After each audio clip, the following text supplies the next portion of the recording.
Good morning, cyber traders. Happy Monday, everybody. How's everybody doing this lovely Monday, last week of the pay period? How you doing? Good to see you. Brian, good to see you. Lita, Raymond, nice to be back.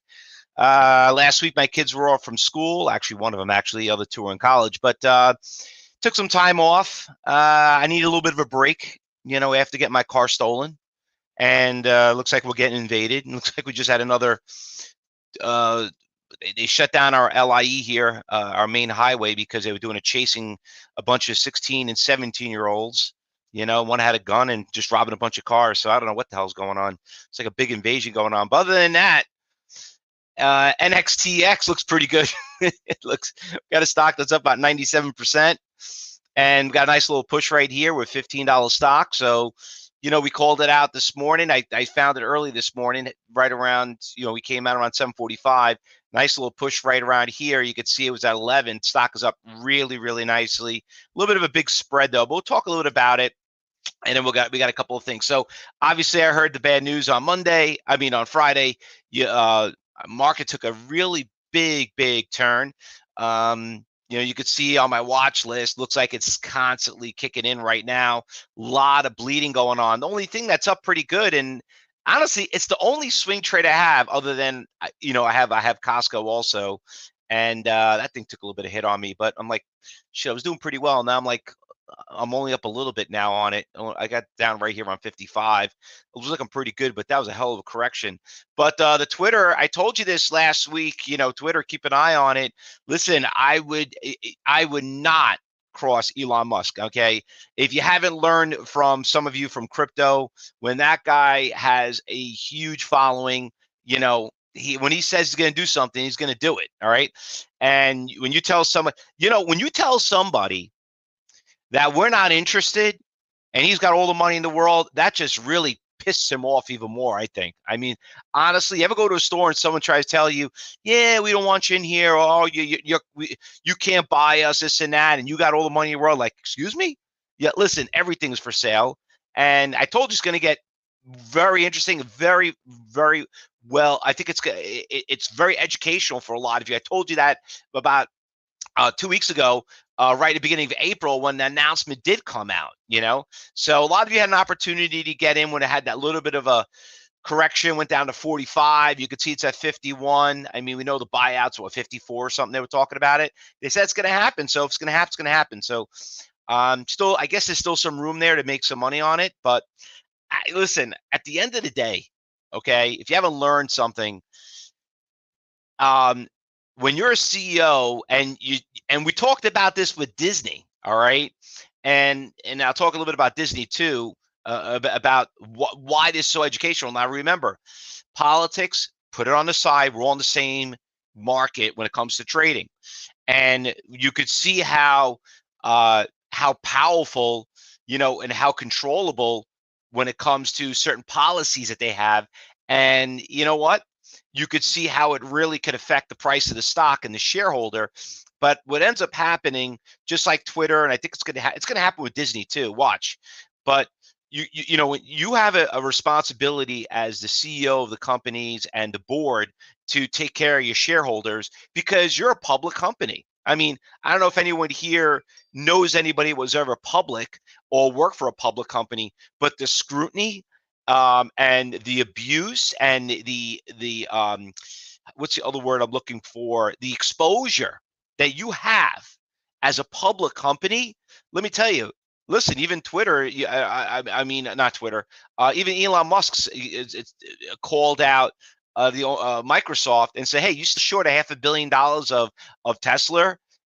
And he says, yeah, but would you help me do something with climate change? He goes, I'm not interested, So this just gets to show you that, these titans, you don't want to get involved in stuff like that. And you could see it.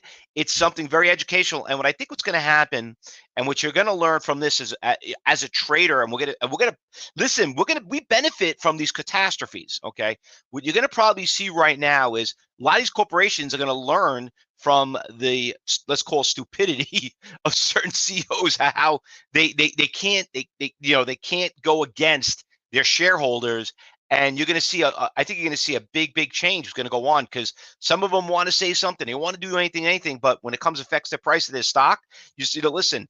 The purpose of being a shareholder of a company is that you're invested into their company, so you're a partner. And us as traders doesn't really affect us that much, but us as traders, it does affect it. Doesn't, like I said, we benefit from that. But as a shareholder, you're a partner, and you have a say, and you have a vote. So, that's why you got to be careful on, because you can get voted right out, and that's what it's going to end up happening. So you can see Twitter's obviously going to have to cave now. And you know what? That was a opportunity for us to kind of do pretty well on that stock, on that move. But there are a lot of other stocks out there. That's the biggest thing I want to kind of tell you. There's so many more stocks out there to look at that are moving in this market, and we'll keep an eye on it. Yeah, the SBFM, we're going to check out that one also. That one right there is number 5 on the list. But before we get started, I just want to talk about what happened. There were a couple of good stocks on Friday when the market tanked.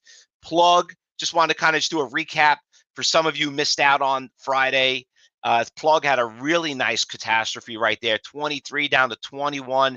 That stock had such a nice rally from 20 to 30. You could see whatever goes up comes down twice as fast. We say it all the time. Another stock, UEC, another one got hammered. You can see it went from 650 down to 4. That was a great short. Stock continued breaking their lows at 12. You missed out on. You could have shorted right in the afternoon. Got a nice little pop on CYN. That one did a nice move in the afternoon, 230 up to 275.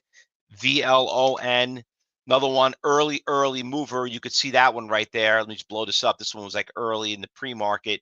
That one ran from $1.20. You can see it ran to 260. So there were a lot of inexpensive stocks that were on the watch list. They did pretty well, and that's all that matters. So anyway, listen, we're going to turn a new page. It's the last week of the month.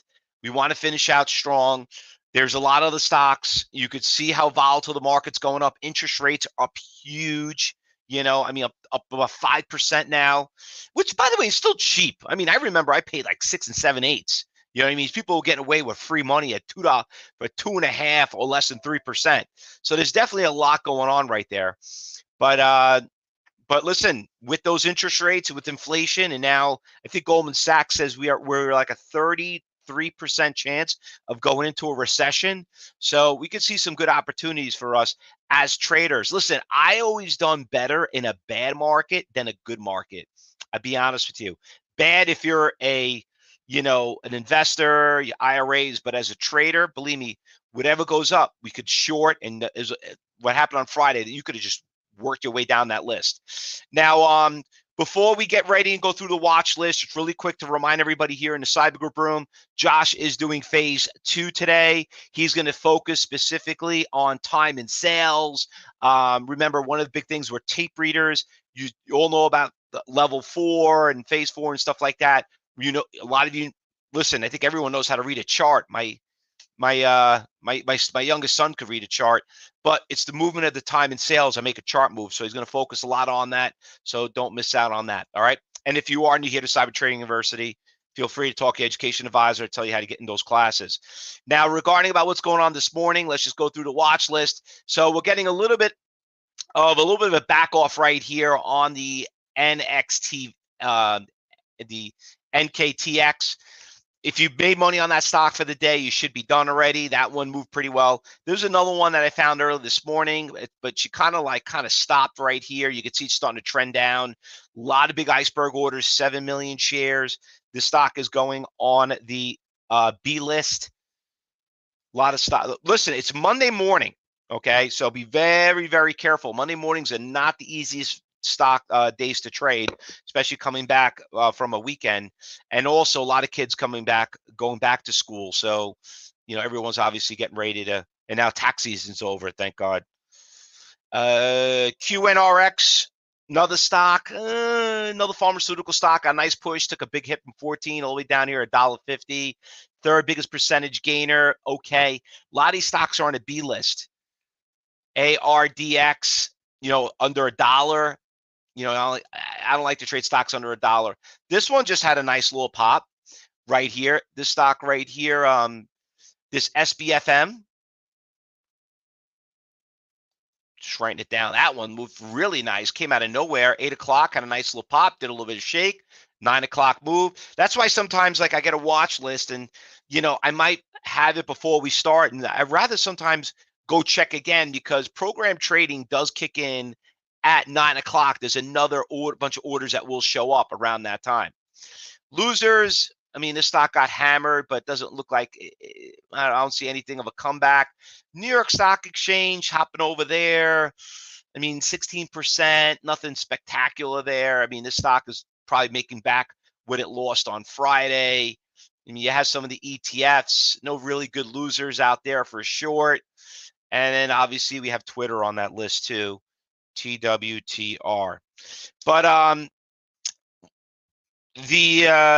other than that, we got 1, 2, 3, 4, 5 stocks. And listen, we only need one, and when we open up, market opens up, we always find something new, but not really completely sold on what's happening this morning, other than if you got jumped in when we did the morning watch list and you got a little piece of that NKTX, you should be done for the day. All right. Anything I'm missing I did not call out, fellow traders? Anything else? I think we pretty much got a decent list. Now, remember, if we see something, you say something, okay, in the cyber group room. And you know what? Let's work what we got. And let's hopefully have a very exciting market. Hopefully you could benefit and see how the market turns out. But as of right now, just be very, very careful on this Dow. We had a nice little rally. We got some support levels right around here. Oh, we're close to about 300 points away from there. But the real one is right around there, 32.50. Good luck, everyone. Happy trading. If you're watching YouTube, Facebook Live, we'll be back here at 2:30. Everyone else, we'll start commentating once the market opens up at 9:30. Good luck, everyone. Happy trading and enjoy class today.